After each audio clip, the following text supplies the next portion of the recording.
Hi, and welcome to VIBEZ Daily. This is a daily devotional curated by VIBEZ Church to help you practice the way of Jesus and be all that God has called you to be. You have joined us for our year-long series titled Devoted. Acts 2:42 tells us that the followers of Jesus were devoted to the apostles' teaching, to fellowship, to breaking of bread, and to prayer. This podcast was created to provide context and commentary for what you read each day. Just before our friends begin discussing today's reading, we want to invite you not only for fellowship, but for prayer as well. We have created the VIBE Daily Chat Group to offer you fellowship and a community where you can state your observations, ask questions about the reading or the podcast. You can join us by downloading the VIBEZ Church app in your favorite app store. Click Join the Conversation and join us today. And finally, we hope that you can join us for prayer. Prayer happens Monday through Friday, and more information on that can be found on the VIBEZ Church app under prayer. Now, let's begin our conversation on today's reading. Hello and welcome to the VIBEZ Daily podcast. Thank you for joining us. We've been going through a series called Devoted, where we'll be going chapter by chapter through the Bible from cover to cover. And so you are joining us on day 113. So we made it. We made it a long way. Making some progress. And we are at First Chronicles. We have just finished up First Kings and Second Kings. Pretty much at the end of Second Kings, Israel and Judah have both been captivated by the nations of Babylon, and they are enslaved now, just like the Lord had told them that they would if they wouldn't obey Him. And so Chronicles is really interesting because in the Jewish Bible, it normally comes at the end of their Jewish Bible. So it's like a summary of like all of what has happened. So some of these key figures and some of these accounts are like even found in other, some of the minor prophets, like, some of the Jeremiahs and the Isaiahs that we see here are major prophets too. So it normally comes at the end to kind of summarize what happens, but in our Bible it comes after 2 Kings. And so a lot of these stories seem repetitive, but there's some extra nuggets in here that we could probably take away from. So,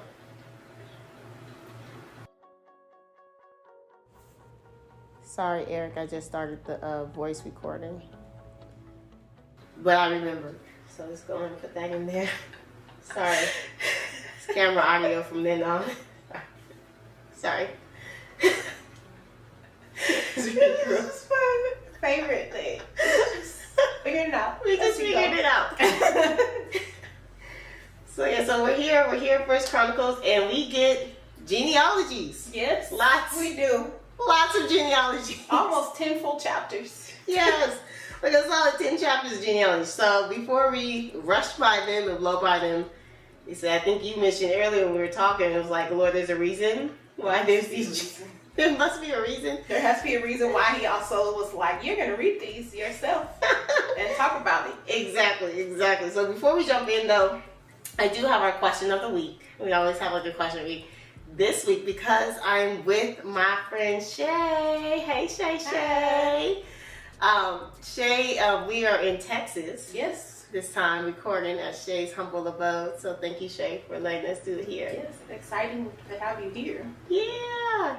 So it's a girls' talk time. We like took over the podcast. So since it's us girls or ladies, I have a question, and the question is, what is your favorite female character of the Bible? Okay. So I feel like this woman is not like, she doesn't get a full story, but I still love her. So it's the woman at the well. Oh, I love it. And I think it's also because of how Jesus treated her and how she repented and immediately changed.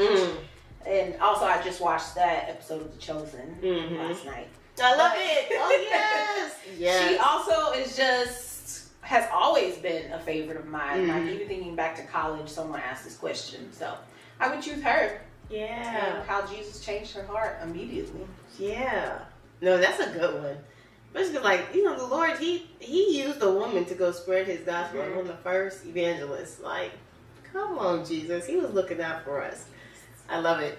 So, What's yours? Mine would be, and this is a recent one. A recent one that I've just grown to love is the Shunammite woman, because we just started reading this when we were in the Kings, that Elisha gives her this son. Like she's pretty much a fluent woman, lets Elisha come stay with her, gives her a son, but the son dies. Oh, yes. And she goes to like find Elisha to like bring him back to raise her son to life. And I appreciate her because I love when they showed her that her son was dead, she was like, okay, just saddle these donkeys, saddle these camels. All right, just get my stuff together. I'm gonna go see Elisha. And her husband was like, why are you about to go? She was like, no, all is well. She didn't phase. Like she was unmoved she packed up her stuff and she went to go handle her business. Like, I'm about to go get this profit. All is well. I'm not gonna make a fuss about it. She didn't even tell the husband what was going on. She was just like, all is well. And she went and got Elisha. She saw the servant. It's all good. Ain't nothing wrong over here. And then when she got to Elisha, that's when she broke down. But like, I just appreciate her poise. Mm-hmm. Like, to keep it together and to be on her mission and, you know, and just even just the faith that she had. That part. Yeah, right? Like the faith that she had, like, I just love it. I would have cried the whole way there. Boo-hooing. Okay? I don't even know if I would have even made it there. Yeah, I would have just been like, oh, it is what it is. But though she was like, no, I'm going to go find this Elisha. And you're going to come bring this baby back to life. So I do love that. So that was special for me. So I love that woman. So yeah, I love it. We got the woman of the world. It's not always the main characters, which I also like. I love, right? Because normally we think of like the Eves or the Marys, right? Yes. Yeah, they have some gems in here. So First Chronicles. First Chronicles chapter 1. Here we are. We're going to start from the beginning. The beginning. Abraham. So what we can take, and we can take, since it's just like genealogy, honestly, we can just, we'll go chapter by chapter. Yeah. Okay, what stuck out to you? The fact that he started with Adam. Yeah. we went all the way back. Yeah. And again, like I said, I had to pray and ask God, what are you teaching me? And going back to the very beginning. And so I feel like this was very much a chapter of reminding them like who you are and whose you are. Oh, wow. So yeah. That's what I gleaned from Adam. That's really good. I'm surprised that they were able to even trace back to Adam, right? That's just... It's a lot of years. But I personally don't know how much time has passed in between Adam and this being written. Yeah, but I don't know either. It's more than enough. Even 100 years is too many to remember. Yeah, it's definitely quite some time, especially because they were living long back then too. Yes, they were. living. I only know up to my grandmother, great grandmother. Mm-hmm. That's it. Exactly, and they thought it was so important to keep all of these records. They did, which I figured out why later on, like the importance. But we'll get to that. Okay, later on. Suspense. Dun, dun, dun. But yeah, I love. It was cool for me to even like see people that we have seen before. Like when we got to Noah and Shem, Ham, and Japheth, and I was like, okay, I recognize them. Okay, and that's normally what I do. I skim until I hit somebody I know. That's the fun part. I'd be like, look how much I've learned. I know some of these people. Yeah. Like, and then it goes to each of the sons, and yeah, it was interesting for me to just even see Cush, and then be like, oh yeah, the Cushites, you know, were a nation, and also verse 10 it just talks about Nimrod, how he was the first on earth to be a mighty man. Yes, and there's like throughout the genealogy, there's these small little tidbits that he adds in. So you do have to be intentional when you read it, because if I were just reading through, I'd have skipped that whole line. Absolutely, yeah. I love it too, because it kind of like ties some pieces together that you might not have been mentioned like in the earlier chapter or earlier books, right? Like, oh, they didn't mention that, but like here they mentioned like this is the connection. So I love that. And here we see Keturah, and I love that they call her my Bible, and that's probably yours too, because you have the ESV too. It calls her Abraham's concubine, so they don't even give her wifey status. No wifey status. Which is also interesting because throughout some of these chapters, they like are really specific about this is this person's wife or this person's sister, or they don't mention them at all. Yeah. How does she get added? She gets added. And they made sure we knew that, listen, she wasn't the wife. She wasn't the one. Yeah. But here we see, like, you know, once again, Midian, like the Midianites. And that's who Moses went to when he fled, right? It was like to Midian. And didn't he marry a Midianite woman? Yeah. Exactly. And then there was feuds with them later on. So I'm like, okay, so like all these people are like cousins and cousins they of them. They are. But they eventually make so many people that I'm like, does it still count? But yeah, exactly. So many people. So many. And then, let's see. I think it was verse 19 when it talked about Peleg. And he was born in the years when the earth was divided. I don't think I really understood what that meant. So when I was listening to other people's like commentary, they talked about maybe it was like Babel. But I don't think anyone had a certain end point or what they thought the result of that meant. Yeah, I'm glad you mentioned that. I'm glad we didn't skip over that part because I was confused there too. And I was like, question marks right here. It was like, did the Lord actually like divide the earth, or like you said, was this Babel? Or so that was one of the other theories. It was like something with tectonic plates. I don't understand. Yeah, but like when the things spread out, started to move around. I don't know what that means. Me neither. Everybody knows me. Geography and all that and archaeology, that wasn't my thing. No. Yeah. I don't remember none of that stuff from school. No, we stick with the chemistry and bios things. Both of us. Both of us. Both of us are just, we chem and bio over here. That's good. So one thing that I did write down when I was going through this is because I wanted to visually see it. And it was hard to find like a diagram that had it all, but when you pull it up, it's so massive. And so you have to like zoom in and then trace this person, but then the way the story goes, they may take a left and it might not be. I don't know. Stuff was just not easy to follow. Yeah. But one thing that I really liked is just the fact that you can like zoom in on these people and their life is still mentioned in the Bible. Like their story is still important. I might read through this and it may not make sense to me why they're mentioned, but you like zoom into this one little aspect within genealogy and just see kind of what they did. So it makes me think of our lives. Yeah. Like we can zoom into our lives and see what we're affecting for the greater picture of the kingdom. No, that's good. Come on, sis. Go and preach that.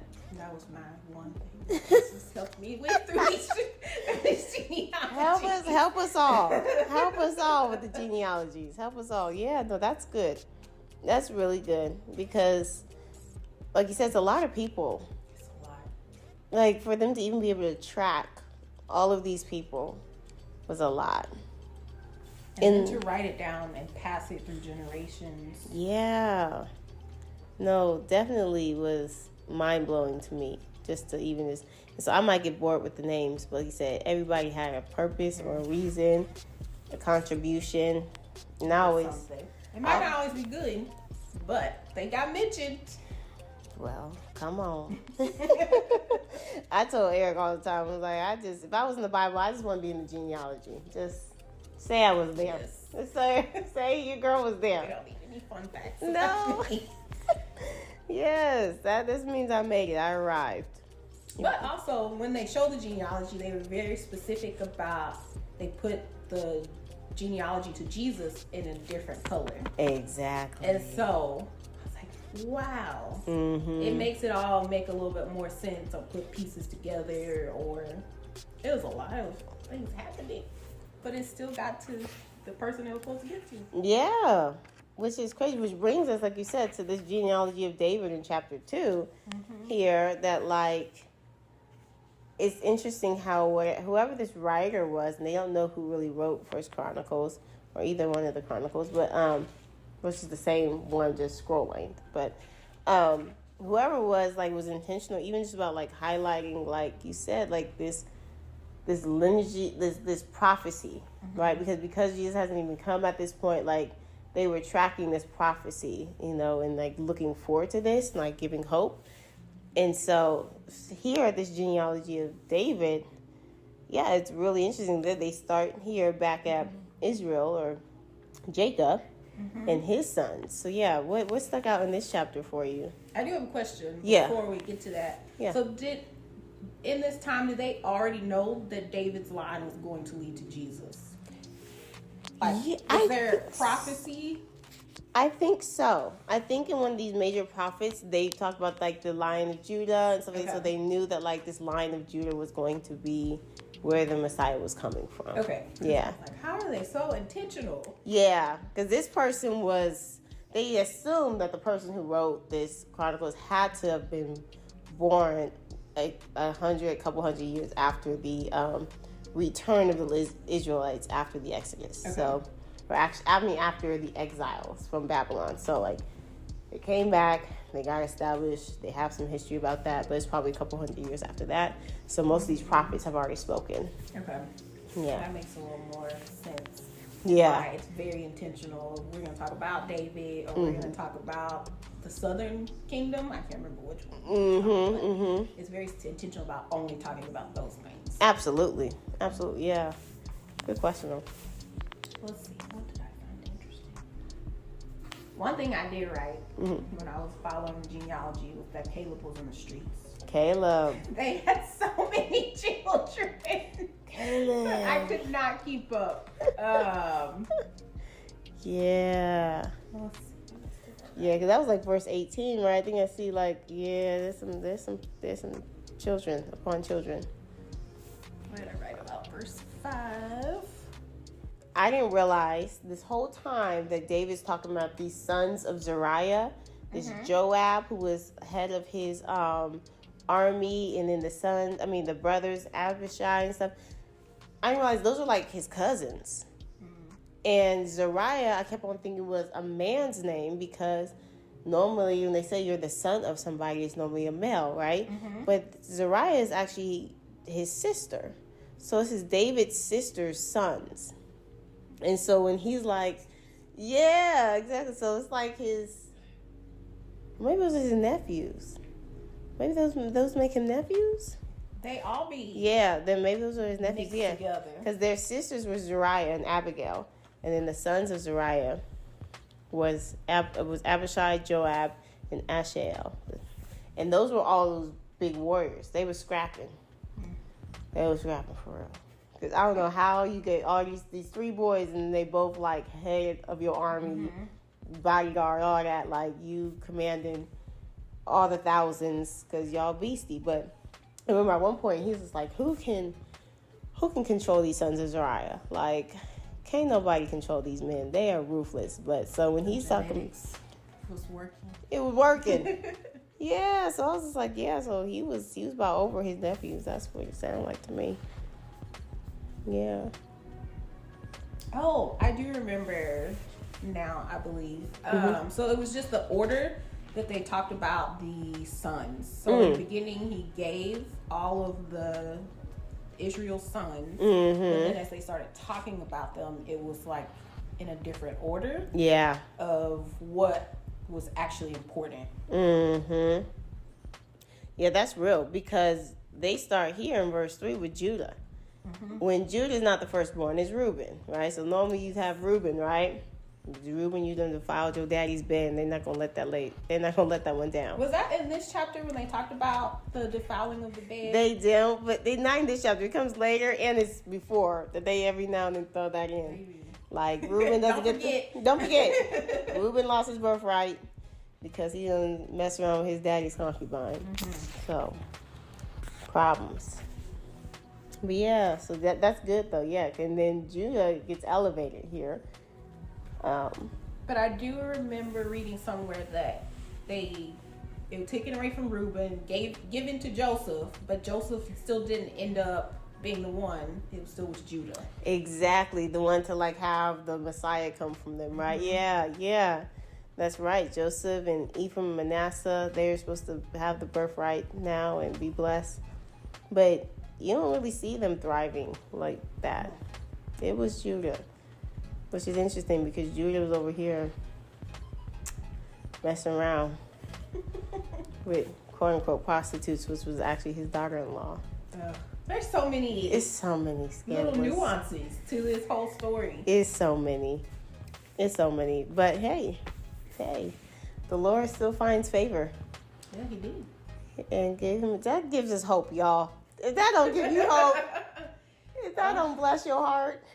But yeah, so that's awesome. So yeah, we have some here, the genealogy of David. But then here we go, like, and that's like more so like way back 3. When. Yeah. Now here we go, the descendants of David in chapter 3. And that brings us to our last chapter for today. But now we're actually talking about like the sons of David, and who David bore while he was on the run and when he was in Israel, or settled in the city of David and stuff. Yeah. You have anything that came out to mind there? No, I just like how it specifically broke down. Like, he had these 6 kids in Hebron, and then once he became king of the entire region, he kind of spread his wild oats as well. Started having more babies. Come on, honey bunches of oats. But I also didn't realize that Tamar was the only sister.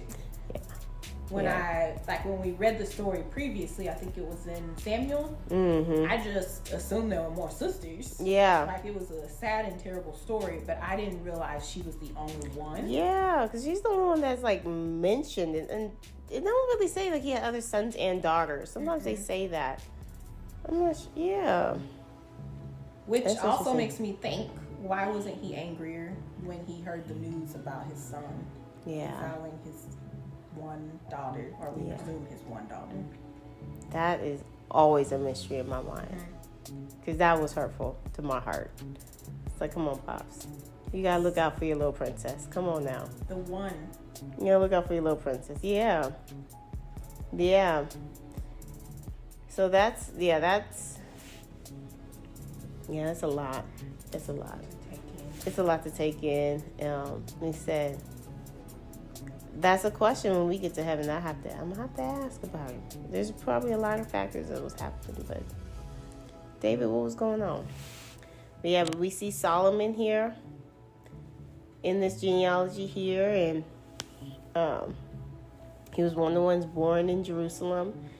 And then here we go in verse 10, talking about the sons of Solomon, which kind of like leads to this like the kingdom rulings, like these are like the kings that came from. They kind of like highlight these kings that came after Solomon that were his sons. So King Rehoboam, Abijah, and Asa, and Jehoshaphat, Joram, like these were all the kings. So they didn't really list all the sons per se here, because we know Solomon had mad sons. Like he had 700 wives. Wait, is that 700 wives? 700 wives and 300 concubines. Ain't nobody writing all these down. They just skip over those details. Next. They said you just need to know who the kings were. Rehoboam. We're going to take Rehoboam. That's the one. That's the only one we can account for right now. Yes. Listen, you had 1,000. Like, that's a whole city. That's not, like, at that point, it's not even worth it to have that many. What's the point? And that, a whole city full of women, and then their offspring. Lord help us. But anyways, and it keeps going. But yeah, so we have descendants and descendants. And I'm also just not sure the significance of where we end here at the end of chapter 3 of like, we have these kings and eventually we just have some more sons, and then we just end here. And I'm not sure where in the timeline this actually happens of where we've ended. Yeah. So it's interesting.